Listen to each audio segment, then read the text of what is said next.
The most pressing issue for the two world leaders is the peace deal between Israel and Hamas, which was brokered by the U.S. Phase 1 of this deal kicked into effect in October, and it included a ceasefire and the return of hostages held in Gaza by Hamas. Now President Donald Trump is pushing to move forward with Phase 2, which would address the long-term future in Gaza.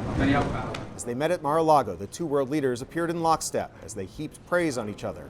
He's a wartime prime minister who's a hero. We've never had a friend like President Trump in the White House. Netanyahu even awarding President Trump the Israel Prize, making Trump the first non-Israeli to receive the distinction. And yet the two leaders face daunting challenges, especially in the Gaza Strip, where the president is pushing for a second phase that will include the reconstruction of war-torn Gaza and the establishment of post-war governance. Right now, there are major obstacles, none bigger than the demand from Israel and the U.S. that Hamas give up its weapons and leave power, which has not yet happened. They're going to be given a very short period of time to disarm. If they don't disarm, as they agreed to do, they agreed to it, and then they'll be held to pay for them. Israel has also objected to moving forward until the remains of a last hostage are returned from Gaza, which Hamas may not be able to find. Netanyahu and President Trump meeting with that hostage's family on Monday. The meeting also comes at a time of escalating tensions with Iran. In June, the U.S. partnered with Israel to target the country's nuclear program.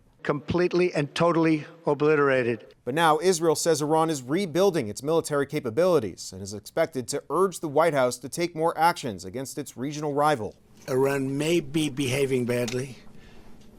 It hasn't been confirmed, but if it's confirmed, look, they know the consequences. Consequences will be very powerful. Before meeting with the president, Netanyahu met with a flurry of U.S. officials, including Secretary of State Marco Rubio and Pentagon Chief Pete Hegseth. The two leaders also took questions on Syria. The president is expected to push for a closer relationship between Israel and the new government of Syria, which took over after the fall of longtime dictator Bashar al-Assad. Reporting here in Washington, I'm Koslof, Spectrum News.